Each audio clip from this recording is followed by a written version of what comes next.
conversations about life, relationships, challenges, and everything in between, with unfiltered discussions with real people, offering their authentic stories, experiences, and perspectives. No topic is off limits and no story is too small. Join us on United Public Radio Network 107.7 FM.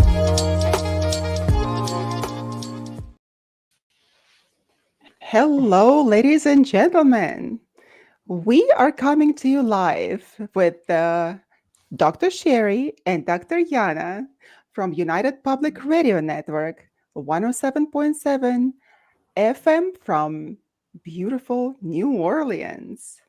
And welcome to Be Honest podcast with relationship talks, the show where we ascend to the honest conversations about life, relationships, challenges, and everything in between.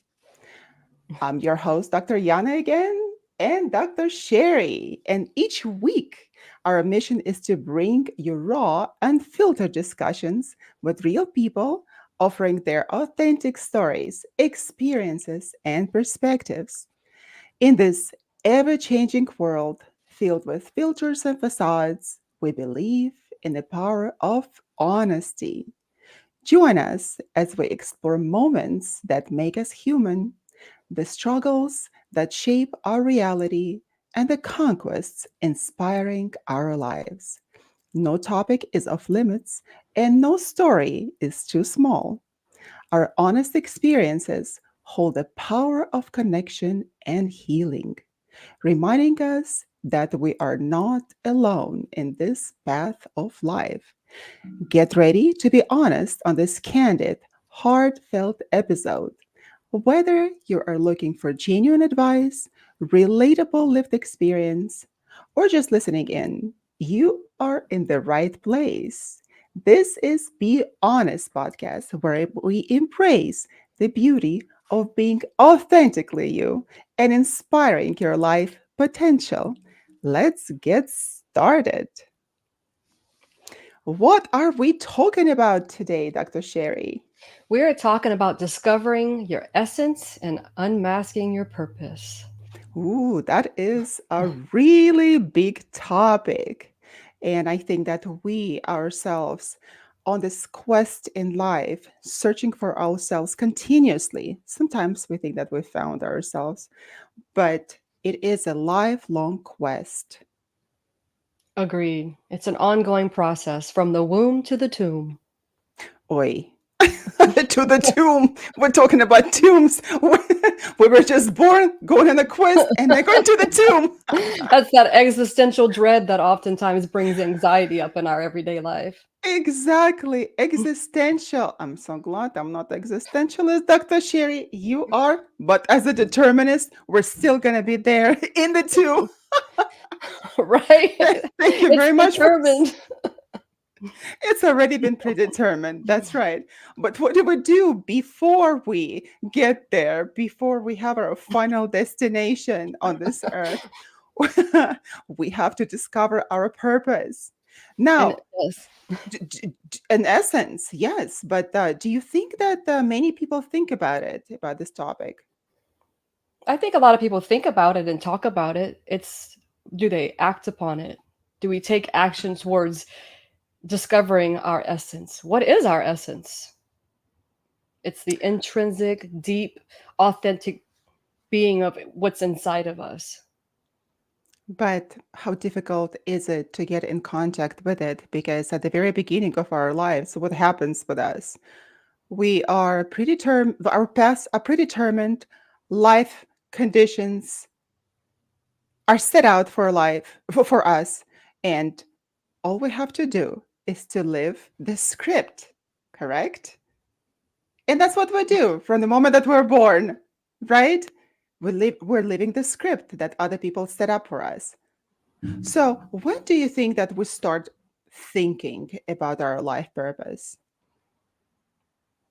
What do we start thinking about it? Yeah, when? Oftentimes when we're suffering, I think when we enter a stage of suffering or when the pain outweighs the force of change, we'll sit down with ourselves and perhaps try to discover our essence so we can understand or unmask a purpose. Because we ultimately want to find meaning. I think meaning is the essence of life. So suffering is the key. Not necessarily. I just think a lot of people have to hit a period of heaviness, suffering, however we want to call it, grief, loss, change, those types of things. I think we oftentimes present wake up calls for us. That's true. I've noticed that because when life is so happy and we are content and we have everything that we think that we want, right? We don't strive for anything else. But when we're face down, bam, there's a wake up call. What is happening in my life, right? Am I on the right path? Am I doing what I'm supposed to be doing? And sometimes we fight it. We might be what live in a state of denial for a while in life. Often feel like we're doing okay, or we'll just settle. And that's when I believe when we start to settle and the dust collects, that's believe when we lose our essence of who we are and we're trying to define our purpose. That's true. Well, look at that, Dr. Shearer. Dust collects. We're hitting the tomb already. Let's shake off that dust. Let's shake it off. That's right. Off, off. We don't Dust need all yourself that off and dust. try again. That's right. Of all of those shells behind us, like shake it off, wipe it off. That's right. And a lot of the times, that dust is in the form, gets in the form of a thick layer of being content in life. And when we are content, going about our life, thinking that we are doing what we're supposed to be doing, I think what we think about ourselves and our life path, what we choose for ourselves, is not necessarily what our life path as it was designed for us to be here. Yes, I believe there's certain limitations to free will or choice. We may not have power over the things that happen to us and around us. However, I do believe we have the choice in how we respond to that, The how we choice. act. That's right. Yeah. This is how I was thinking as well before I became a determinist later in life. And And believing now that you're we determined to no, change I'm you. determined to change myself. Yes, Indeed. myself. Because if we want to change the world, we have to start with ourselves, right? Yes. And this is so interesting that people would go around and screaming, "Oh, let's change the world. Let's change the world." How are you going to do that? Start with yourself. And I believe that starting with yourself is finding your purpose and meaning of your own life. Yes. I think when you mention content, you can be content in life. I think, but when content becomes complacency, I think there become content is replaced with contempt. And with that contempt, sometimes we can have for ourselves when we don't find what is burning in our hearts. Sometimes we don't even understand what is burning in our hearts. Hmm. That Sometimes I, we have to get away from wherever we are to find the fire. Otherwise, it may just remain dark. Something's telling us to get out. oh, But yes, absolutely. And, I noticed that a lot of writers over the centuries, they would always travel. They would travel to different destinations, sometimes just out of town, sometimes it's out of country, on a different continent. I've noticed that because they are looking for that inspiration. And when I get stuck, how can I get stuck living in San Diego on the beautiful coast, right? It's just like so much to do. I feel stuck sometimes, even here on this paradise, and I want to get out. Why? Because we're looking not just for entertainment, at least for myself, this is the goal, not to look for just entertainment, but for the purpose. for the new experience, for the new meaningful experience. And somehow that sets off the ground for creativity, for a new outlook on life. We go and show ourselves and we see other people, their lives, what they do, what they don't do, experiences, and then we're able either to relate or to understand, like, what is it that I am not doing? So that is And why I've, yeah, yeah. And how do I embark on this odyssey, this quest to purpose? How do I do it? Because there's a quote, I don't know who said it, but wherever you go, there you are. So you can travel the world, you can go wherever you want, but you're always bringing yourself and you're bringing your mind. And I think that's the biggest. The human psyche is the most profound of all, in my opinion. I That's the love biggest. it. Yes. That is a great quote, and it can be actually relatable to negative aspect and to the positive one as well, because whatever uh, wise expressions and quotes that we hear that stick with us and carry on through centuries, they are actually, why do they stick with us? Because they're actually so relatable to our lives, and not just one person can relate to it and echo it back into his heart or her heart or their heart. Nowadays I have to be politically correct, Dr. Sherry, and you're not saying anything. I have to say, Yana, you have to be politically correct here. Where's my sign? I forgot to bring my political correct Carry sign. the sign. Carry the sign. Yeah, or just post it in the back somewhere, right on your shelf. Just put it there. Just, Some pop Yana, up. right? Pop up once in a while. Dr. Yana, you must be politically correct. Oi. So, yeah. So, we travel. We travel in order to get a different perspective as well, and I like it. One time at the very beginning of my teaching career at the university, the first time after I got the PhD and I went teaching, so that my first class, and I see lots of other faculty members in a teacher's lounge room, and they're like, "Yana, are you scared? Are you scared to go into a class and teach?"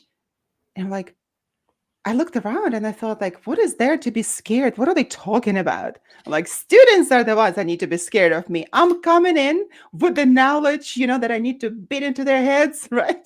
They need to be scared of that. What do I need to be scared of? And I told them just something in the line of the quote that you just mentioned.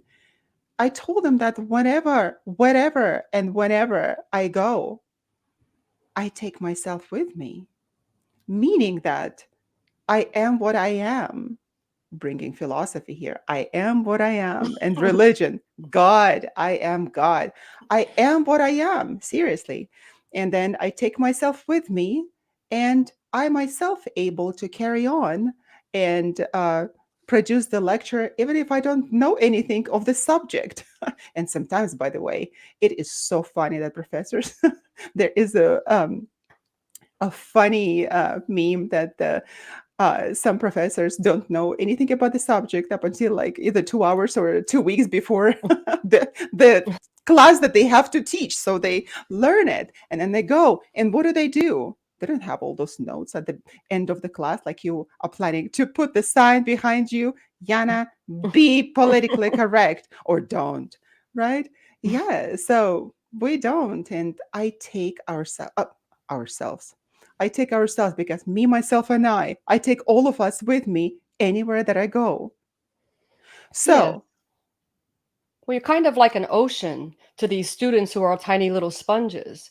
They're there to absorb whatever you're there to give. They have oftentimes, no concept of the knowledge you're bringing to begin with. So you're right to show up and not be so afraid. But being afraid is, I think, very popular in our culture today, and being afraid of things that are not to be feared, more specifically.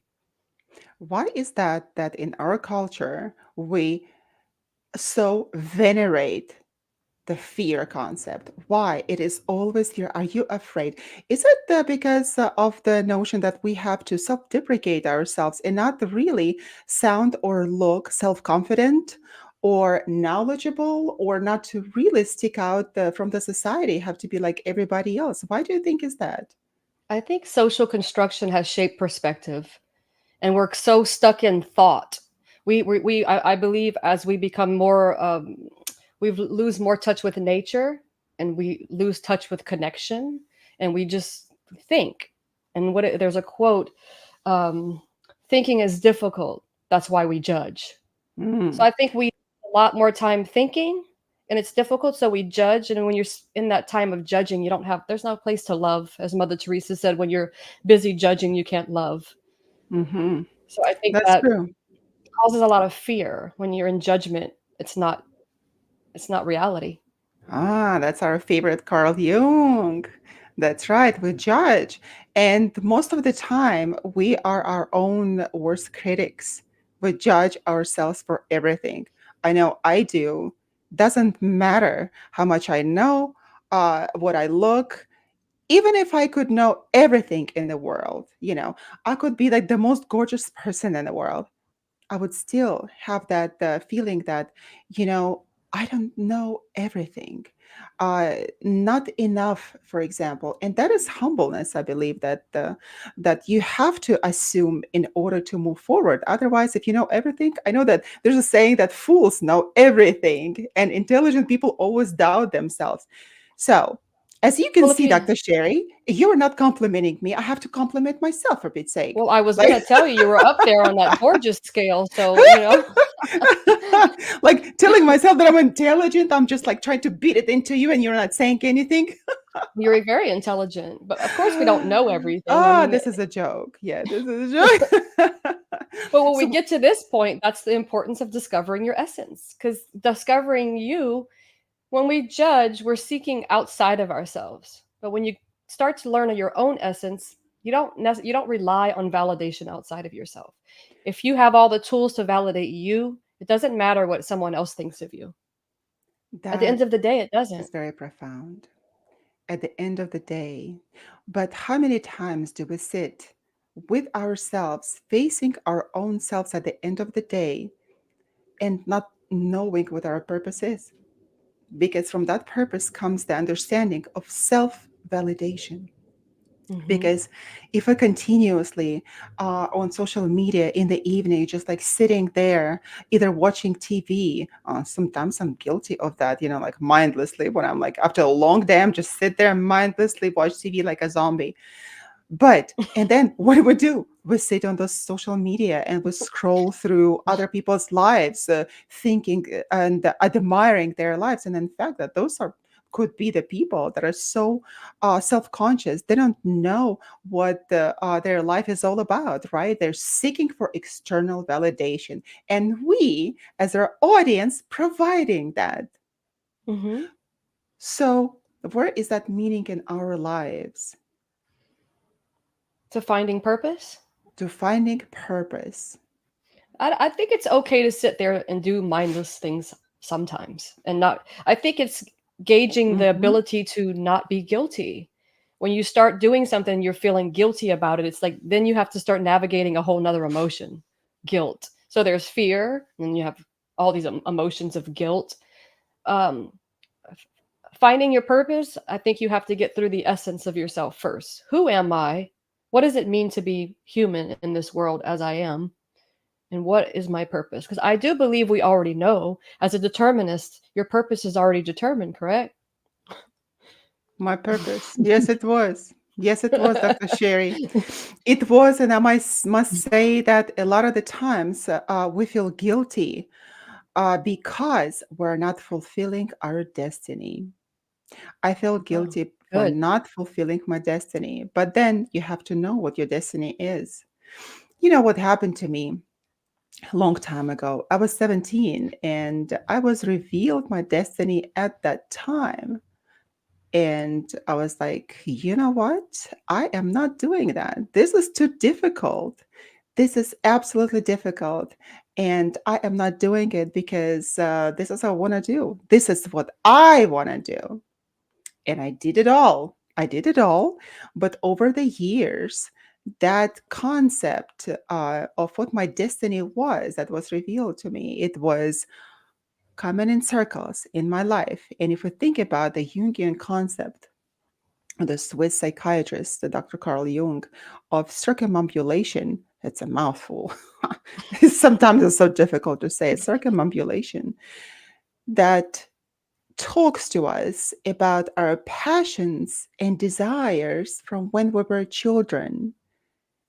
And all those desires, they stay with us throughout life and they come to us sooner or later because time is not linear and our movement to our goal is not linear. We move in circles. So even if we try to walk away or move away or run away from ourselves, we always come back to what it is our essence. Hmm. But sometimes it's difficult to know. It's very difficult to know.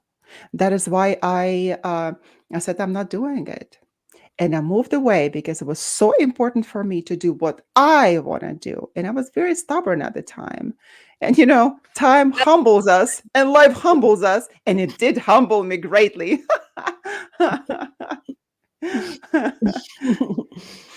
Humility is what we need to find our essence. Without humility, I don't think you can sit with yourself, truly. Truly. And then what and who releases that or reveals that the essence to us. Many of us we as spiritual people, we believe in God, we believe in the universe, we uh, believe in something that is guiding our life path, and those people that don't even believe in any of this, they believe in themselves.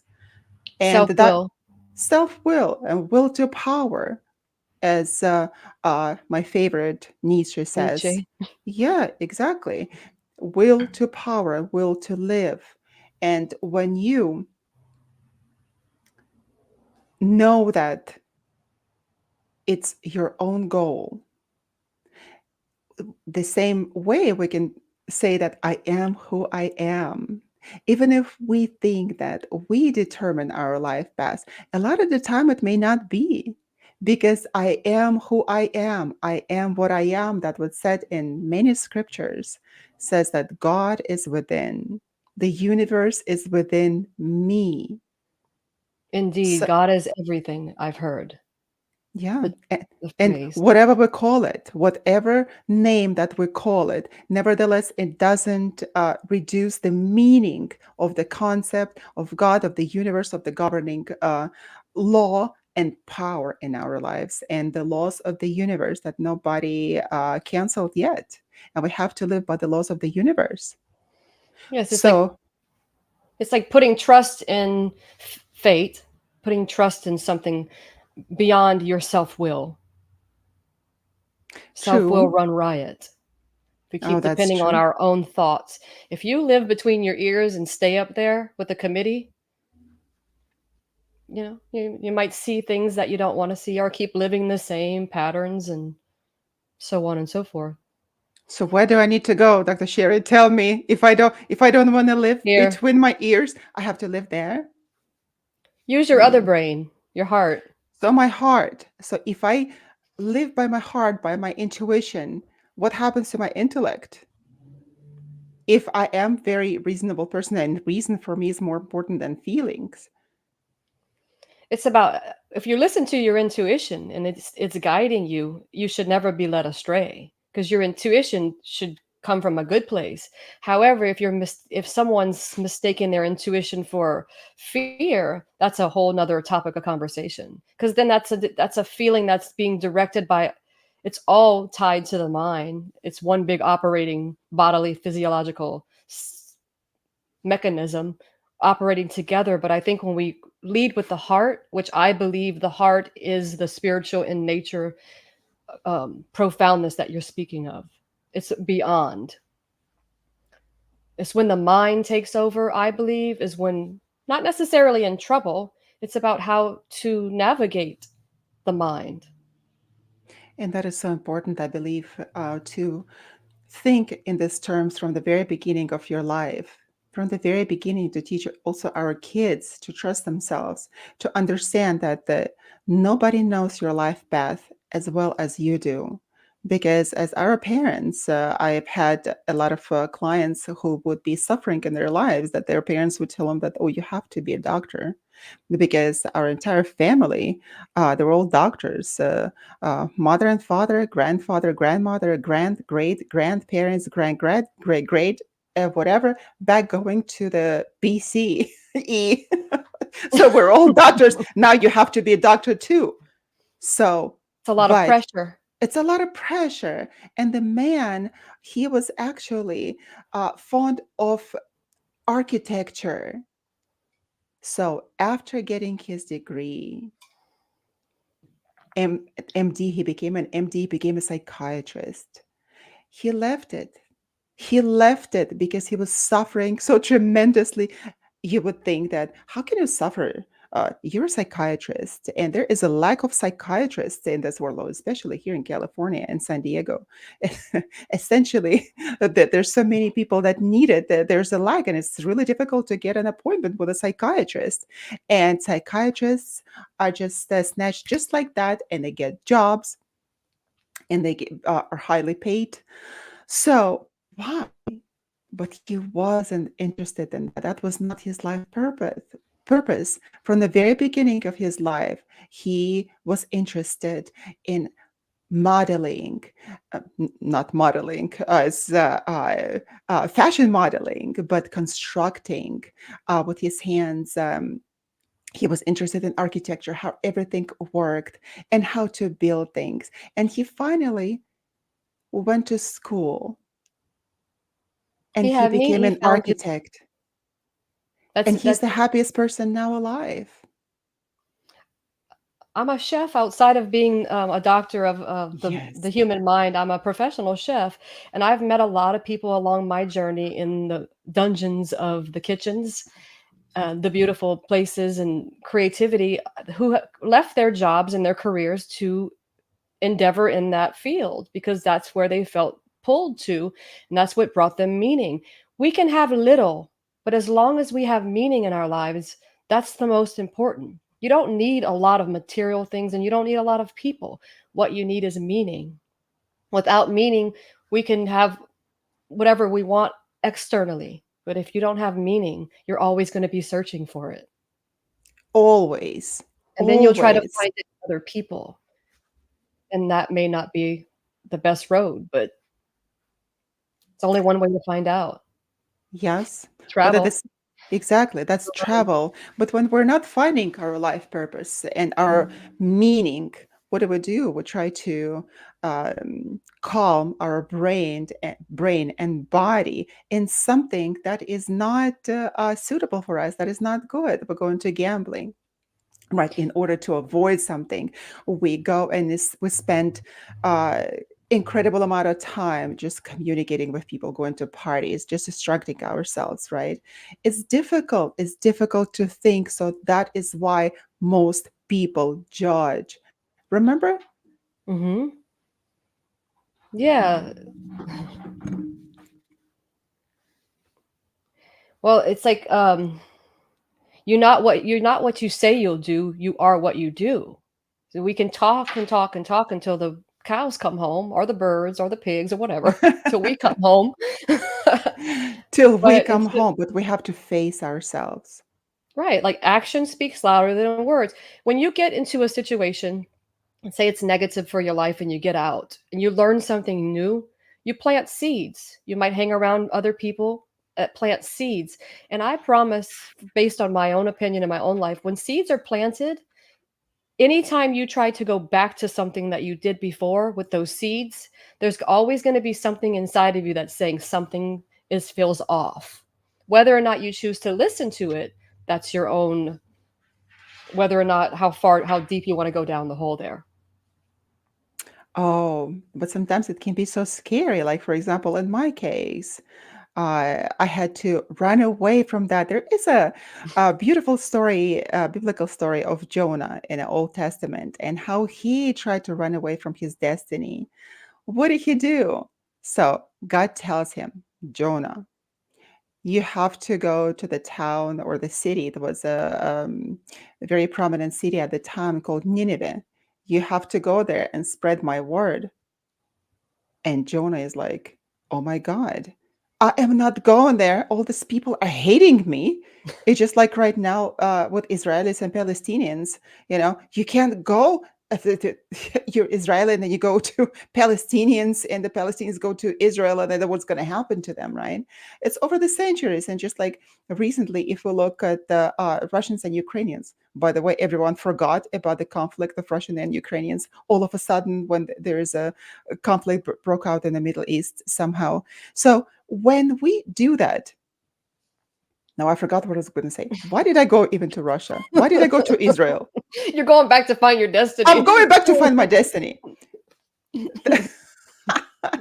Oh, God forbid. I don't want to go there to find my destiny. I found my destiny here, Dr. Sherry, right Your here in destiny is San sitting right in Diego. front of us right now. This is you're currently living your destiny right now. I mean, this is all Right. we have in this moment.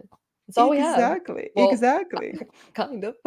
Right. But so Jonah, okay, Jonah, right? So he's like, I'm not going to Nineveh. I'm gonna be killed immediately, right there on the spot, smack dead. So what he does, he gets on the ship and he goes in the opposite direction.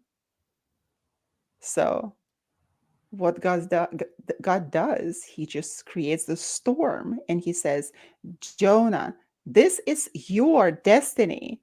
I'm sending you to Nineveh and you have to go there. You have to bring that word to people. And Jonah understands. He understands, and that's why he says, he tells people that throw me overboard.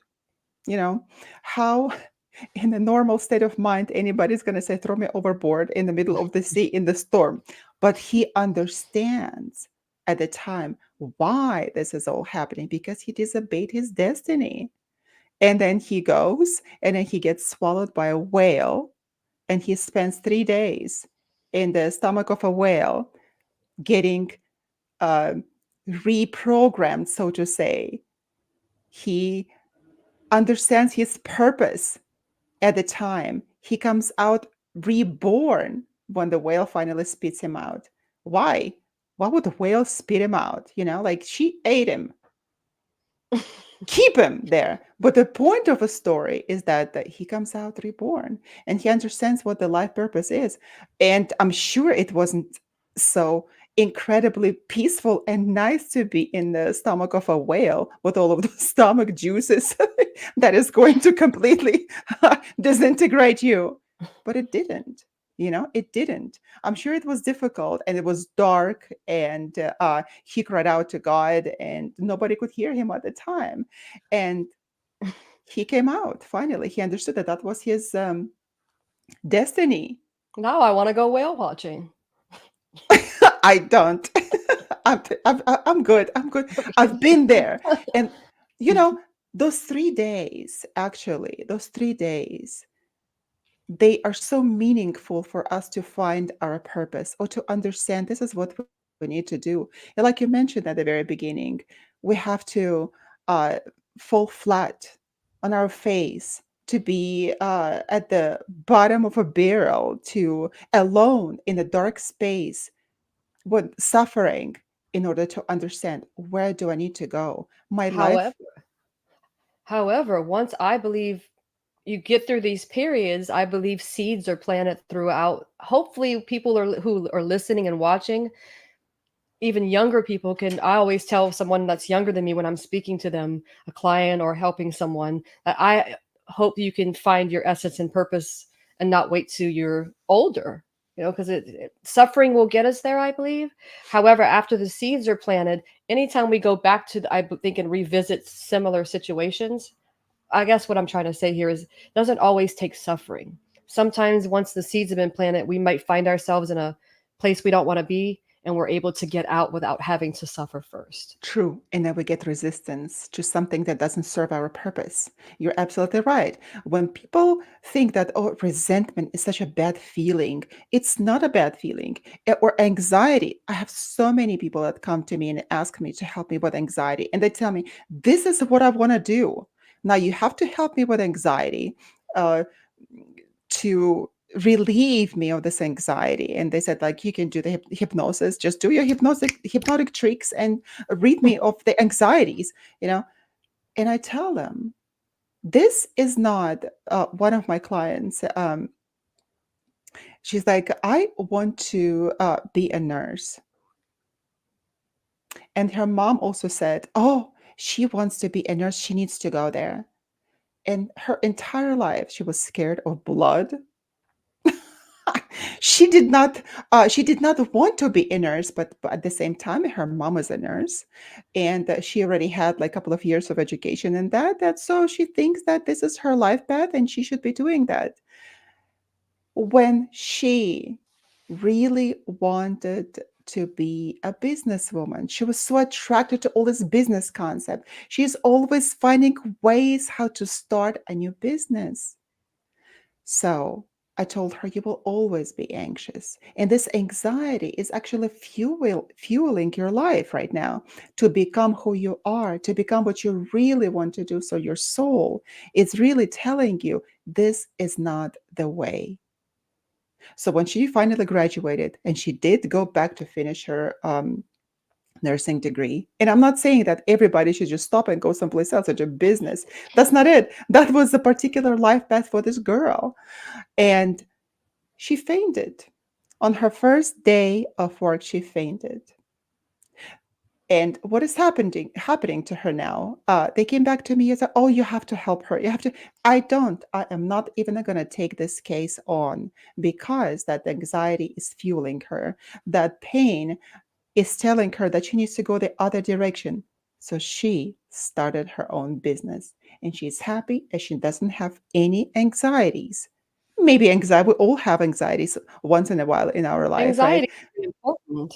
It's a matter of your perspective. It's all in Exactly. perception.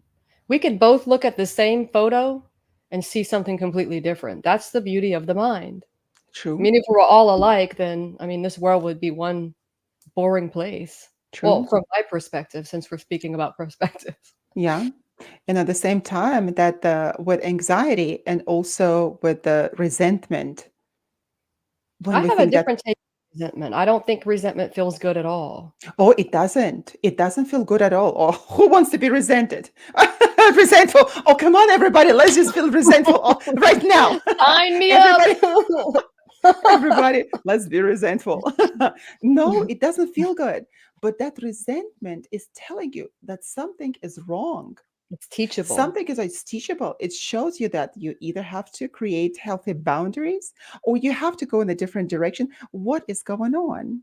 And like you said, Hmm. that we need to teach our kids and younger people to listen to themselves. That resentment, if it is a healthy resentment, if it is not to flip your parents off and just like completely be um, nihilistic about everything and not respect your teachers, your professors, and go to drugs. This is not what it is.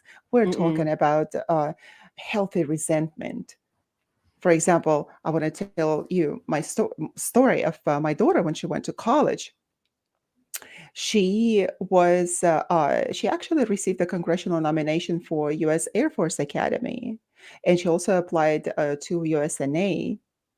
Uh, That's fantastic. Oh, it's fantastic. So she had the golden ticket to go to US Air Force Academy um, for the degree that she chose in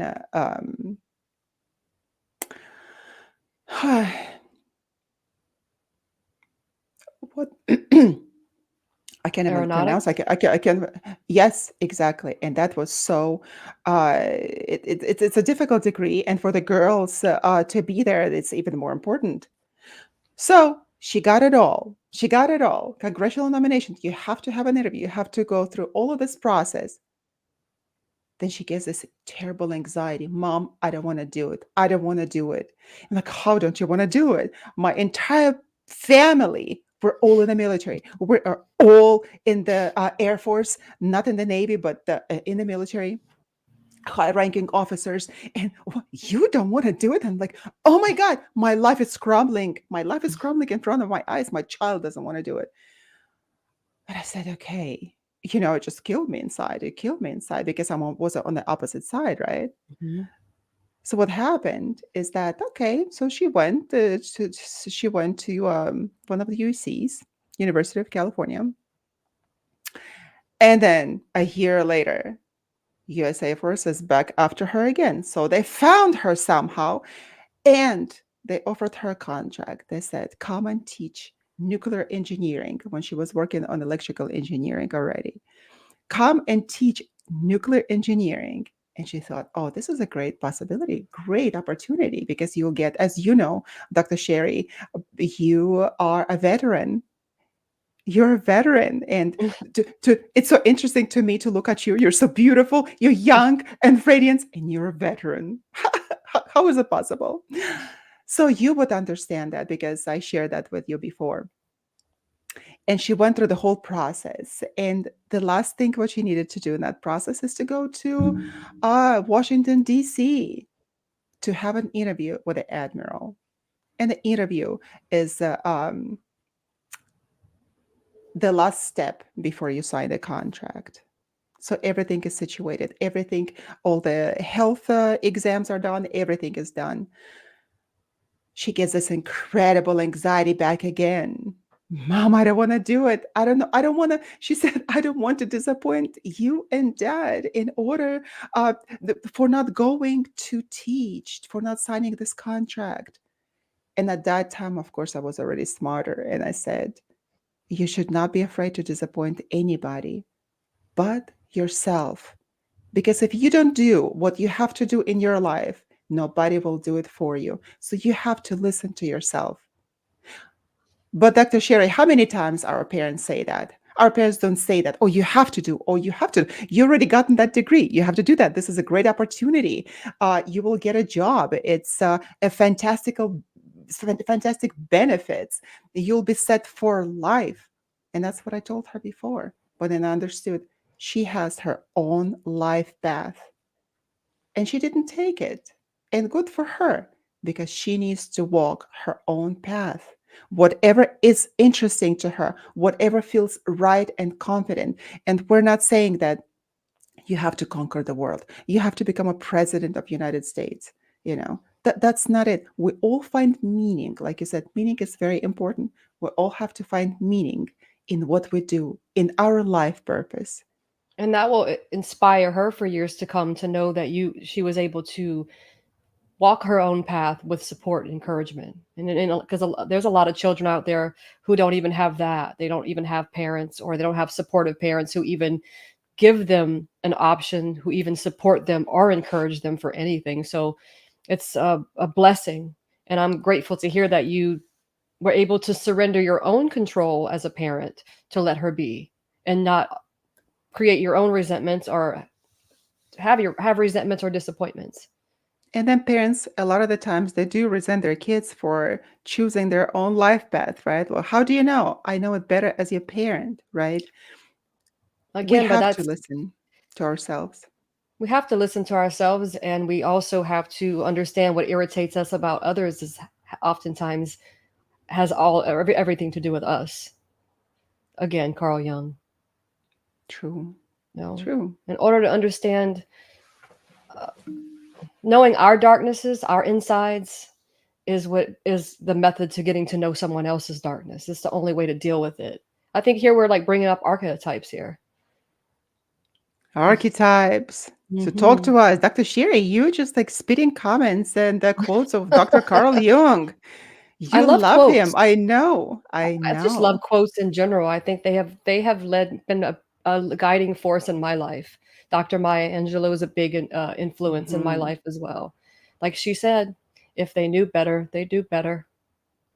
Parents, sometimes they just don't know. We think we know what's best for everybody else, and we don't even know what's best for us. And for ourselves as well, when we look back, how harshly do we judge ourselves? Why didn't I do this? If I only chose that, if I didn't marry that guy, what would have happened if I just chose that job over that? You Yeah. know, The coulda, woulda, we shoulda. coulda, woulda, shoulda, but we do everything in our lives. If we look back, we did it from the position of the understanding of ourselves, from the situation of us at that stage in life, Mhm. at that wisdom that we had at the time. So we should not blame ourselves and resent ourselves. It's all in the past. And we have to respect ourselves to we have to respect ourselves enough in order to look back and say, okay, yeah, I messed up. Yes, I did this, or I did not do that, or That's the humility you were talking about, being humble, being humble. Well, and then being taking humble with responsibility. yourselves, taking responsibility and accepting ourselves, because what we did before, we did it already. Now, what we can do from the moment from now on. For example, is it so easy, for example, in our world, to finally understand our purpose, finally to take a note of every little hint that came our way? Getting back to this idea of circumambulation, that life keeps bringing all these hints back to us, the interests that we had in our life, the habits, whatever that we were drawn to, that we perhaps don't tell anybody. It is all inside of us, right? And then we're secretly longing for that. We want to do that. And who said, Dr. Sherry, the quote genius, who said that we need to turn our hobbies into our careers, and we want to work a day in our lives? Who said that? I don't know, but I know the quote. I know Yeah, what you're talking about. Yeah, if you yeah. love what you do, you'll never have to work a day in your You'll life. never have to work a day in your life. That's right. But how many of us don't do that? Is it so difficult? Is it so easy to just like break off the life conventions and become who we are? It's difficult because, for example, if we take the recent client that I had, she's a mother with 5 kids, and she's been so stuck in a loveless and lifeless marriage, caring for her kids and juggling her career and her husband. And her husband is not an easygoing person, really abusive person. But what did she have to do? She really had to bend her ego to continue to live in a situation with her husband caring for her kids, when all she wanted to do in her life is to paint. Now, how can you make a living? People say, right? How can you make a living? You should not become an artist. And everybody would tell you that it's difficult to survive. There are so many painters, so many artists. Like, you have to survive. And you can, because one of my really dear friends is an artist and she's been self employed for, I think, 13 years and she has her own art studio. She still works, but she's brilliant. Anything you touch, she can paint or produce. I think as she lives with meaning and purpose and she knows that's what her destiny is. And she's not afraid to be humble and to take different True. things to continue that path. Imagine we're taking your incredible friend Stacy, right? Yes. I'm so psychic. I'm psychic. I can read it. Stacy Diagar, Yes. Unreal Art. In San Diego, right? That's right. Is she? Yeah. Hmm. Yeah. So imagine we take Stacy and put her in a position of lifeless marriage, abusive husband at the very beginning, 5 kids. And she found herself early on in this situation. And then her gift that was given to her to paint was non existent. She would just forget about it. She would secretly long for that, but she had to care for 5 kids, you know? forget 5 kids, 2 kids. One kid is enough, to suffer for the rest of your life because parenthood is so difficult, right? It can be. But uh, what I'm saying is that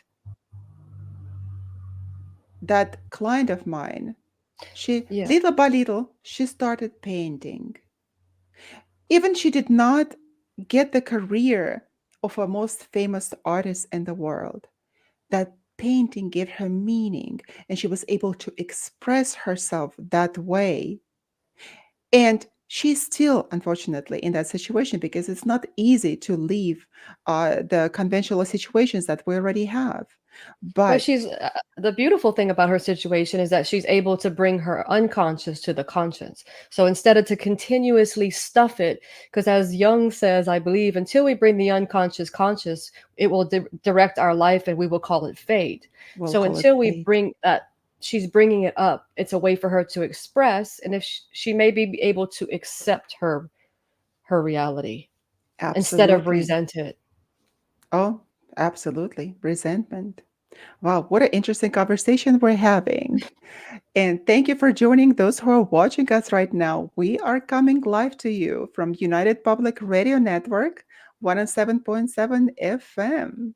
And you are with us, Dr. Sherry and I, Dr. Yana, listening to Be Honest podcast, relationship talks, and more. So if you have any questions, ask us and we will happily respond. Okay, so we have some people who are liking it. Say thank you for interesting information. All right. Well, we'll welcome any questions, so please ask us questions and we will do our best. I do have some questions that have Oh, been wonderful. submitted to us. Okay. Shoot There's it, Dr. Sherry. Come on. Sammy in California asked, I keep attracting like the same type of person in my life. I feel like I have made changes in my life for the better, but I feel like I'm repeating the same thing over and over. Should I try dabbling in microdosing psychedelics as it seems to be popular at the moment? Well, Dr. Sherry, microphone to you, please.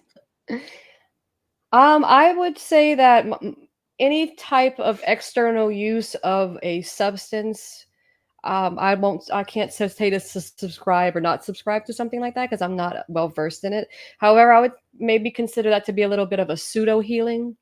It's still searching for something outside of yourself to feel whole. So, Sammy, I would say that sitting with yourself and learning more about yourself and maybe getting involved in other things other than the same things you have been involved in. I'm looking at this question like she's sitting here. Exactly right. I'm Discussing. talking to her. So I would say anything you do outside of yourself to try to find yourself may not help you feel whole, unless it's maybe exercise or something of that nature that you're doing for yourself. Because I believe dabbling in things that you're unaware of could trigger things that you may not be ready to deal with. So maybe also speak to someone who's a professional or a counselor or direct yourself in that direction. Yes, I believe that seeking psychotherapy would really help here because there are trained therapists to help you also with the pattern of behavior that you have, to try to understand, help you understand those unconscious patterns in you, why you're picking the same person all over again in different variations. We all do. We all do. But up until we make the unconscious conscious, because we're all subconsciously choosing different kinds of partners, we have to make it conscious and ask ourselves why. But if we go to microdosing, it's again like running away from yourself. What are you going to find there? What are you going to find microdosing? Your answers, you won't be able to understand all those unconscious patterns in you. It won't Yes. be revealed to you. You have to have the conversation with a trained therapist. And I believe I've heard years ago when I was in my studies that we're born with everything that we need. We just have to be willing to get real with ourselves, to be honest, and form real connections. Sometimes it seems easier to just be complacent and just talk and judge and not do and not take action. It seems easier, but at the end of the day, when you finally sitting with yourself because something didn't work out, how easy was it? Or how easy is it in that moment when you're having to deal with the guilt of what you just put yourself through? That's true. How many I times have you heard yourself when you're in a situation you don't want to be in? You're talking to yourself and you're like, I don't really want to be here. And you stay. It's like you can't even leave. I'm guilty of that. That's happened to me throughout my lifetime, and I had to collect enough seeds to be able to understand how to navigate and come home. And come home sometimes I still into get yourself, to come home, exactly, to your come home soul. to self, right? But then we have to be honest, like you said. We have to be honest with ourselves. What do we want? What do we like? Are we in a situation that we like? Does it serve my purpose and my destiny? You know what Yes. helped me a lot throughout the ages, throughout the decades, ages. Oh my God, ages. Throughout the ages. BC. What are you talking Well, about? past life, I'm an right? old You know, soul. that's a That's whole right, through nother show. ages. Past Yeah, lives. that's lies, right? What helped me is to look at myself in the mirror. And a lot of the times when we look at ourselves, it's either to get ready to go somewhere, or we look so closely into the mirror that we find all this discrepancies. Something comes up and like, oh, that doesn't look good. This doesn't look, oh, something came up here. Oh my God, that my nose is not good. The magnifying mirror. Magnifying, oh my God, but No one I can I see that. never, never look into magnifying. Whoever invented that, for Pete's sake, that's so horrible. I don't ever want to look into magnifying mirror. You can be 18 and you're looking at, you'll be horrified for what you see, all those wrinkles, everything.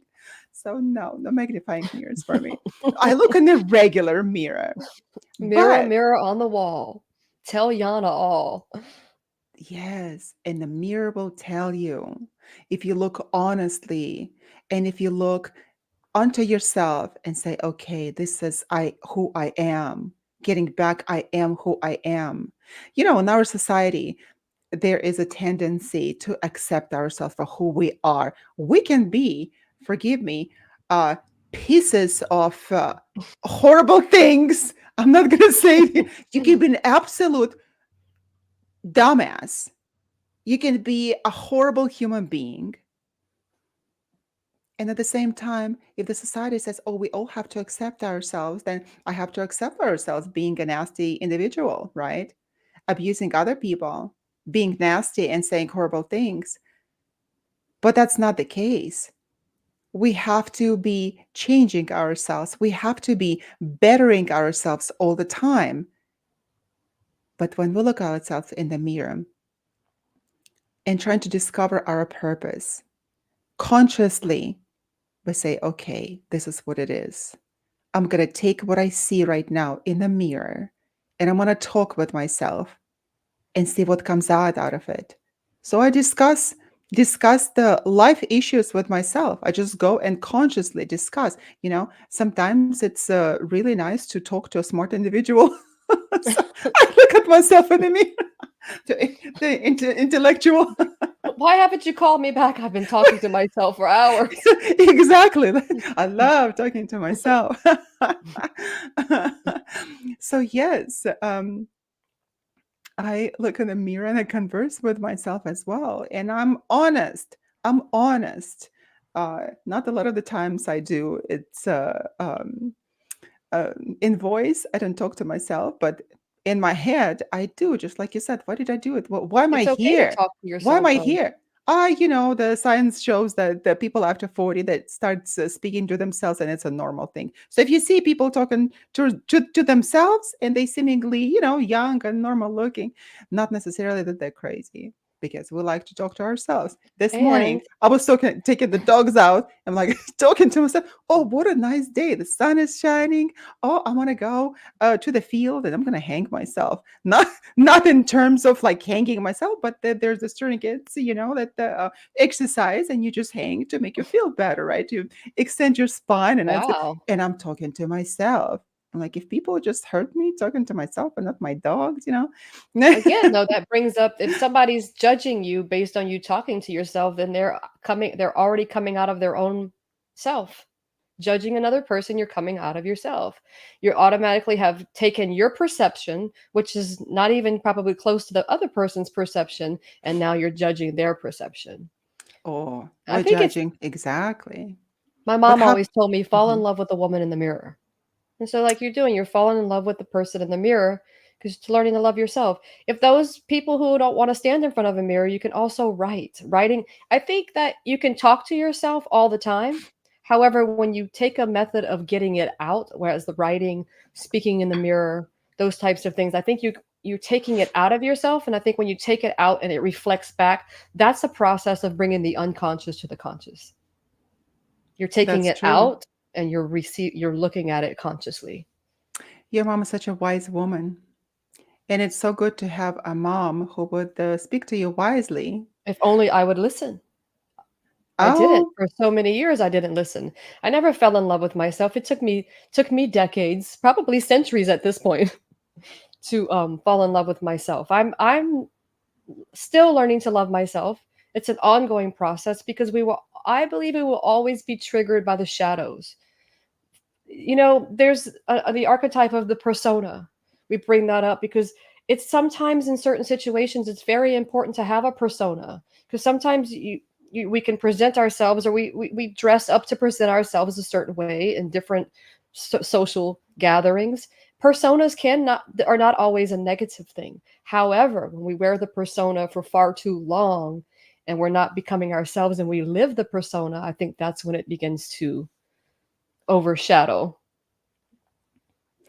but that is so interesting to see that having a mom like that, such a supportive figure in your life, it took you years to accept yourself because when you have this incredible support when you're young, you have to fall in love with yourself, right? With the person in the mirror. That is so incredible. I hope to meet your mom one day. You will, and I'm partially living her legacy through me, even though she's still alive. I think I am who I am today.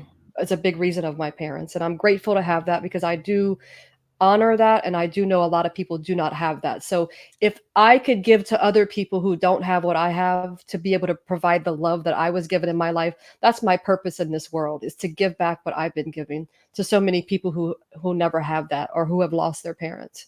So that's Absolutely. a blessing I hope to bestow on the world through my That's words. absolutely. That's incredible. That's such an incredible statement. I had and I still do, thank God, my parents, and they have been incredible parents, very supporting parents. However, we're talking about looking at ourselves in the mirror. I think when I was 14, our parents can just make comments sometimes. They don't even think about the consequences. My mom said that your nose is too big, like your grandmother's. Comments that we can make, right? And I remember that. And once in a while, she said, "Oh, you look like your grandma," and maybe not really in the negative way, but I took it negatively.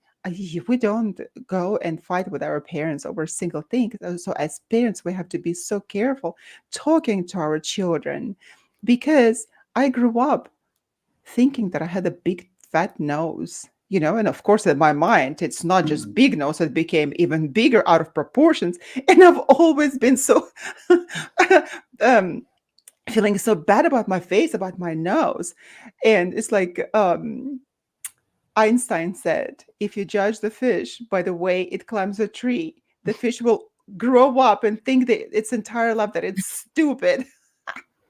So I thought my nose was huge up until the time when I was, I believe, 24, and a friend of mine wanted to do a nose job.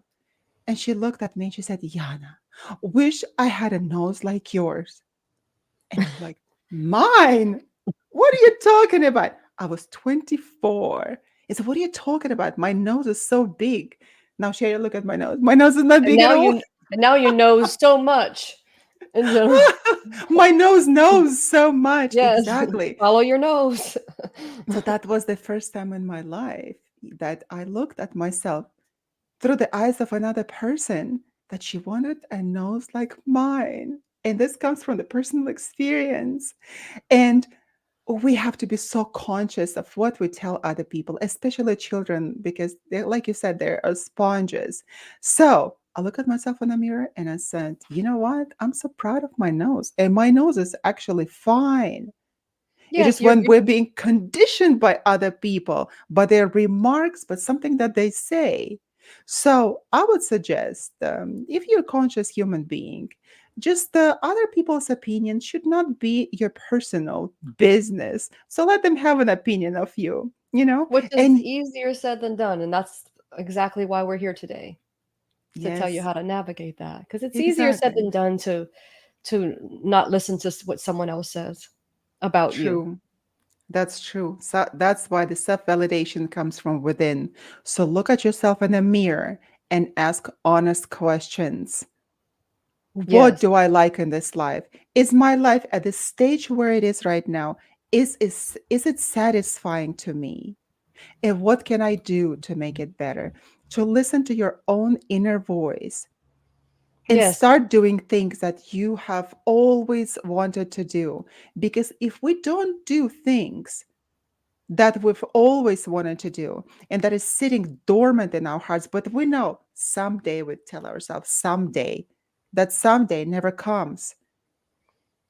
And if you don't know And what your purpose is, learn to sit in gratitude with the intention of gratitude. So you can recognize what's good in your life. Because if you focus on the good that you have, good will come. And if you don't know where you're going, make one change, small steps, baby steps. It doesn't have to be this miraculous. I think a lot of times we do that too. We try to set these major goals, these unrealistic goals that we're bound to fail. Sometimes we don't even start something out of fear of failure.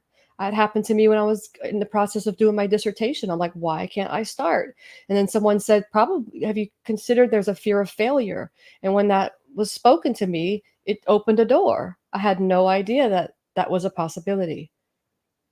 that's so true. Start And small. start small. And like I learned also, it says the best dissertation is the done dissertation. So when I heard that, I said, "Oh my God, that is so nice." The best dissertation is a done dissertation. So whenever we're trying to be so harsh on ourselves, right? So hard on ourselves, and being perfectionistic, thinking, "Oh, wish I had this kind of a nose, wish I had this kind of a face, or wish I had different circumstances in my life." No, start where you are right now and move from there to better Yes. yourself, to better your circumstances. Because if you don't, there is another possibility, that a great possibility, what actually happens as one of the laws of the universe. If you don't follow what you have to do in your life, of the destiny that was imposed on you, whether you like it or not, your life situations can become very chaotic. So, one way to understand where we're moving in this life is whether we find ourselves in chaos, in lots of problems, and problems are falling on us from right, left, from top, and shooting from the ground. From if we're walking on the straight path, all of a sudden we stumble and we fall. So problems arise from anywhere. So we have to Yes. understand, like, How you feel where. about your life is your life. Yeah, well, that's true. How you feel about it, then you ask yourself the honest question: am I on the right path? Because what happened to me, what I was not doing, what I was supposed to do, not that many people, in fact, can be so fortunate to learn what they're supposed to be doing, their destiny. I was fortunate to know that, but for many people, it is not. And I was trying to run away from myself, I had all sorts of things go wrong with me, all sorts of things, up until the time that I said, okay, I'm going to do what I'm supposed to do, what to fulfill the path that was predetermined for me. And only then, Dr. Sherry, only then I was able to figure out my life and to iron it out to make it better and enjoyable for me. So when we listen to ourselves, we find where our soul goes against circumstances, people, our own emotions. So Mhm. I think it is very important. Yes. Once you start uncovering your essence, I've heard, I believe it's a Navy SEAL. There's a YouTube clip with him. He talks about it's as simple as starting in the morning and making your bed. Not everybody makes their Hmm. bed, but if you can get up in the morning and you just make your bed, that's an accomplishment. Something as small as making your bed. Doing one small thing that you don't usually do that would better your life, and it doesn't have to be major, can make all the difference. Yeah, it was in a commencement ceremony. I remember that great speech. Hmm. Great speech. Jordan Peterson also says it. Yeah, This he is sit it's on the edge of your bed. sit on the edge of your bed too, but you have to make it first. Hmm. Make it. In order to straighten your life, how are you going to do that? Where are you going to start? Start with making your bed. Start with making your room, straightening it out, cleaning it, clean out the clutter. At least have one room in your house that is free of clutter. That's when you can sit down and think. Because, when people say, oh, the creativity process requires all the mess around you, the hell it does. There's a method to the madness, and that's some people can sit in chaos, and that's great. I don't. I'm not one of them. Chaos is detrimental to my well-being and my mental wellness. So for those that can sit in chaos, perhaps there'll be a big book written how to sit in chaos and smile. How to sit in chaos and smile. Ooh, that would be a great book. I think it would be pretty popular. How to sit Well, in chaos and start penning it smile. now. It would be because it's so difficult to change your life. It's better just to sit in it, right? And do nothing. Furnish the rut. Yeah, so people are gonna buy that book and say that, you know what, it's totally fine to sit in chaos, that the PhD wrote it. I am going to listen to it. You perhaps we can sit in chaos and find the calm. I think again, that's another great point.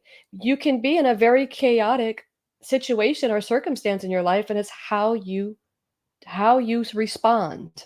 It's all about in what we do. We can talk to the talk, but in our actions, we don't have to tell everybody about our plans and where we're going in the world. Our actions will show them. We're going to show up, and our actions will display who we are. Act. Do something. Don't keep talking about it. Act. You want to change the world? You want to be the change? Start changing it And start changing. and start changing Make your you. bed, clean your room one at a time, right? One at a time. Because in my life as well, sometimes there were times, of course, when the ceiling is falling, the sky is falling, everything is crumbling in your life, and all of the balls that you're juggling in the air, they're like eggs, they're falling and they're breaking on the uh, floor, right? And you're like, oh my God, everything is going wrong. Everything is on the floor. A mess here, mess there, and I hate place to be messy, and I have to have everything in order to think. And like, it's impossible. The relationships, the people get sick. You have to carry in yourself. The deadlines, the projects are burning there. People are on your case that you have to submit all of the uh, um, uh, whatever that you have to deliver, either papers or the book or something like that to be edited. And you're like thinking that the world is a chaos. I can't live like that. And what do? You have to calm yourself for a second, even if it's a chaos. Sit down with yourself and start thinking, you know what? This is me. I am who I am. And I should be true to myself. I should be honest with myself. Yes, I'm in the midst of all this chaos, but I take myself anywhere I go, meaning that I should be my own best friend and become that best friend to yourself. Yes, that's a good Find, point. Good point. Taking everywhere you go. I think the art of feng shui speaks of that. You take your home everywhere you go. It's why it's very important, not just because some of us have OCD issues cleaning sometimes, you know. I'm one of those people who are very organized, but we take our home wherever we go. And I think the same thing inside when we say to go home. If we have a bunch of clutter on the inside, how we perceive the world is going to be chaotic. How what you see on the what you have inward is what you're going to project outward. So we take ourselves everywhere we go. So until we sit right or sit with ourselves, there's no right or wrong here. Till we sit and go home, find your essence, unmask your purpose. You know what your purpose is. You know. only you. Go get it. And after you have all that, I think you'll have more. You'll have meaning. And again, I think meaning is the essence of being. Exactly. And then again, that with the concept circumambulation, all this. That's Oh, I such a love good this. I love it. It's a funny word, but I love it because that concept is teaching us. We can just like throw that away, but life goes in circles, and our life purpose is going to come to us one way or another through people that are coming accidentally into our lives, because nothing there are no happens by accidents. accident. Nothing Ah, happens by right. accident. Exactly. Yeah. What we call accidentally, they come, oh, by accident, right? Nothing of this kind exists on It this all earth. has purpose. All has purpose. It can come through people that are asking you to do certain things. There's so many people that have written books that became viral and so helpful to other people when they did not even think of writing a book. Someone would come to them and say, listen, it would be a great possibility to do that. For example, Robert Greene, this is what he did. He's a fantastic human being. I He a agree. very humble. He wrote the 48 Laws of Power, the art of seduction, and the 48 Laws of Power. How did it come to him? Somebody asked, "What would be a great title for a book?" And he said it. He thought about it for a moment, and he said, "This is would be." And the man told him, "Then you write it."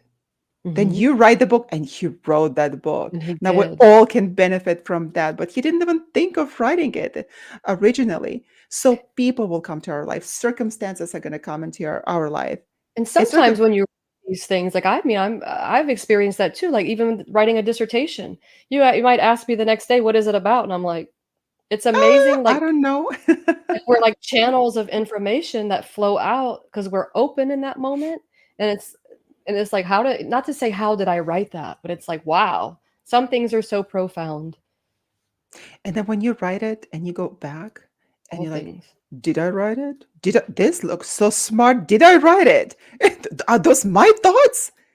So when we on the path, when we take this courageous path to find ourselves, to follow our destiny, to follow our fate, it's a courageous path.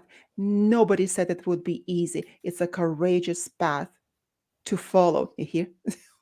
When you when you live in the light lives through you. Exactly. Okay, okay symbol. Well, no, I speak with hands. I speak with hands. So sometimes I mess up my microphone here, but I have to speak with hands. So, what are you talking about?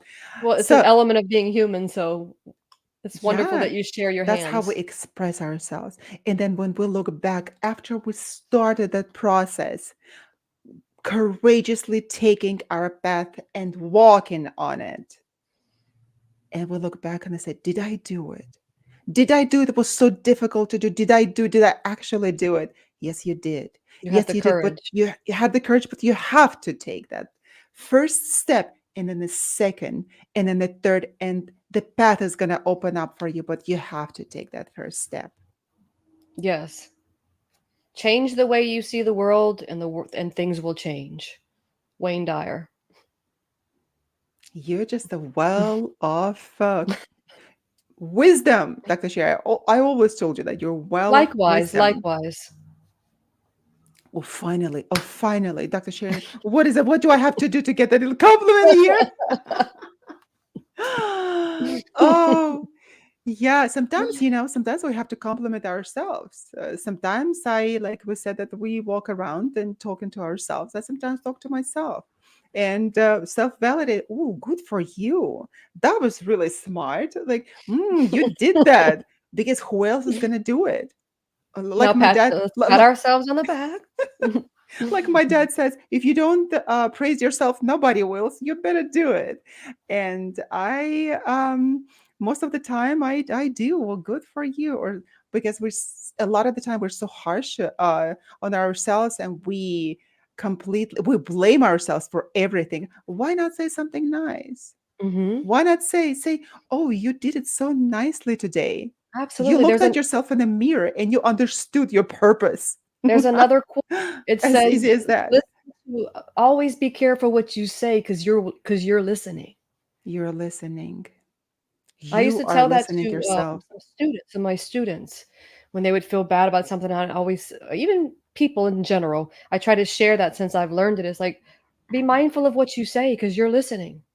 So when we tear ourselves down, we're just falling deeper into self-loathing, Absolutely. which is kind of a resentment turned inward. And we think that our children, when we teach them something and we say it again and again and again, they don't listen, they don't comprehend. And we're Their like, prefrontal cortex isn't developed yet. well, but the thing is that we think that we speak to the wall. But at the same time, I noticed that when I spoke to my kids from the very early age, when they were just starting to understand themselves and the world around them, in our self-deprecating culture, and our culture is very self-deprecating. I don't understand why we should be like Because sheep. We people should are not be. judging. How people are judging, the hell with the people judging you. But you should not speak bad of yourself. So once in a while, because I live in this culture when everyone is self-deprecating and not wanting to be like better than anybody else, otherwise they will look narcissistic. They say something about themselves. And I say, never say anything negative about yourself. Never. And they said, like, oh, mom, you always say it. You always say it. Yes, yes, yes. We remember that. How important is it not to say negative things about yourself? Because you know what? There is a world around you, and the world You're listening. can say all these nasty things about you anyway. How about you being your own best friend and not say those words about Well, yourself? well, if you say negative things about yourself and you believe them, how do you go out into the world expecting to find what you're looking for? And you're looking for one thing in one regard in the consciousness, but if you're stuffing all these things about yourself in the subconscious, unconscious area, the beneath the water, beneath the surface, it becomes a challenge. How do you go out if you when you're self-deprecating, you're not loving yourself. So how do you go out into the world seeking love when you're not able to give it to yourself? Absolutely. I've wanting to talk to ourselves always, like live in my mind, and I talk to myself and explore different possibilities. I remember that I used to work in a place that would have this long, long, long hallway, and every day, so many people go back and forth to their offices, and no one was looking at each other, just like really pressed down by life. Oh, it's morning, I haven't had my coffee yet. Oh my god, like I probably look horrible. The you poor me know the syndrome. yeah, like, oh, the poor me. I have to go get to my office, like start the day. Oh my god, my children, like they just they spit out, or like the lunch, the dog ate the lunch, or just like there's a horrible mess in the house, or something like that, that my project is due. And we all look around, not looking at other people, right? The life kicks us on the head and other places too. But I decided, I'm like, I'm walking and no one is looking at each other. They're all like so horribly preoccupied with themselves. And I decided to do the following experiment. So I straightened my shoulders and I decided, why am I walking like slouching like this all the time? Like, yeah, I'm tired. Yeah, it's morning. I need coffee intravenously, possibly, right? But I'm like, okay, I straightened my shoulders. I stood up tall and I walked through that hallway confidently, believing that everything is fine in my life. Not that I was doing some acrobatic tricks there, just the thought, for the sake of the experiment, as I was walking down the hall, that I'm smart, I look good today, I know what I'm doing. Today is going to be the great day with the straightened shoulders and head up. I was walking down the hall. Almost every person who came my way from the opposite direction, they looked at me. Some people commented, and some people said, hello, good morning. Why? Not because I was drop dead gorgeous and I had the short skirt on me, like revealing cleavage. It wasn't that.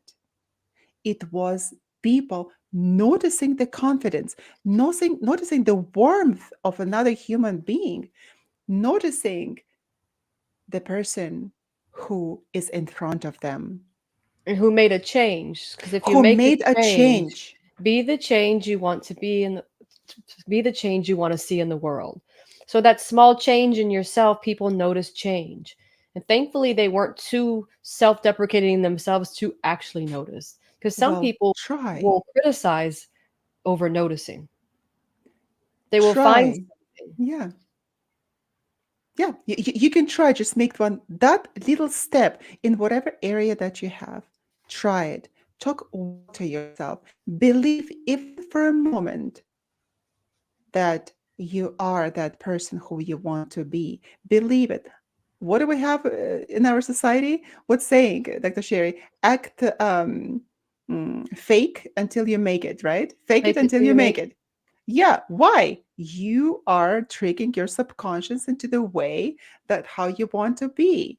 So you're tricking yourself. So trick the hell out of yourself. Just go there and speak to yourself nicely and to other people. Up until the time when you start loving yourself in this regard, you will not love other people.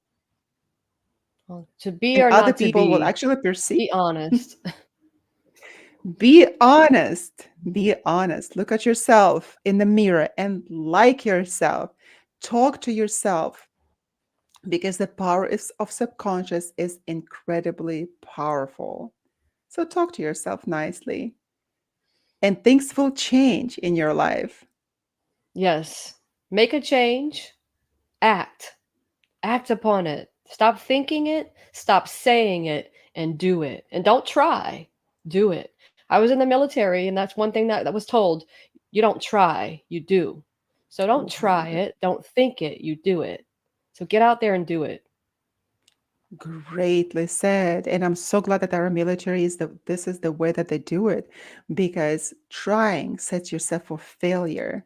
When we tell other people, or our children, anybody, oh, just try, oh, I'll do my best. You don't try and you don't do your best. You It's just an do it. excuse for a way out. It can It's be an an excuse for a way excuse. out. You're giving yourself an excuse. Exactly. Oh, I will try. If it doesn't work out, I'm still okay. No, you're not. Go into it knowing that you are going to succeed. So And by so, mhm. go ahead. And speaking about the world around you, next week we'll be lifting the mask of sanity. So we wanted when you were talking about being at work, and I read a book called Snakes in Suits. So we wanted to bring up some content for next week while we're on the topic of Snakes people in around us. suits. Ooh, that sounds so incredibly interesting, Dr. Sherry. Taking off the mask of sanity. And the mask of sanity we all wear anywhere Yeah. that we go in the morning. Hopefully, people do that. That when we open the doors and we go into the public, we put on the mask of sanity. And it's so funny that when my children were smaller, they would say that, Mom, you're a totally different person with other people than you are at home. So, like, what do you mean? And they say that you look outside as if you're happy, and you come home and it looks like you're yourself, and we see you totally differently. Through the eyes of a child. through the eyes of a child, through the mouth of the babes, right? Yes. And I would say that, we all have to wear a mask. Otherwise, people are gonna hate us. They're gonna hate our guts because in the morning, not everybody feels so nice and peachy, right? And Well, I no, don't think you always have to wear a mask. I think you can be you, authentically you. But I do agree with you in the fact that sometimes we present a persona to the world to fit the characteristics of the spaces we're in. we always wear But our you have to personas lift in the different mask. places. Always wear personas. Always. Yeah. And different, like wearing different hats. We wear different faces in different societies. And we're going to talk about that on next week. Oh my God, next week already. I can't believe it's already almost the end of December. And the new year. Have to set all of this new ideas, new plans for myself. That was such an incredible conversation. Dr. Sherry, thank you so Yes. much. Thank you. I appreciate it. Pleasure. Pleasure to spend time with you and to see And you and your gorgeous self thank you very much. and Takes one to know wise one. knowledge. Oi, oi, oi. Thank you. We're thanking everybody who joined us today, who listened to us live, and who will be listening to the recording and watching the recording live later. Not recording. Recordings don't go live. Recording. You're gonna be alive watching a recording. So that's the purpose. Hopefully, right? Hopefully. So thank you, everybody. Send us your questions. And we were live on United Public Radio Network 107.7 FM with Be Honest Podcast with Dr. Sherry and Dr. Yana. We'll see you next time, next Friday. Bye, everybody. Bye.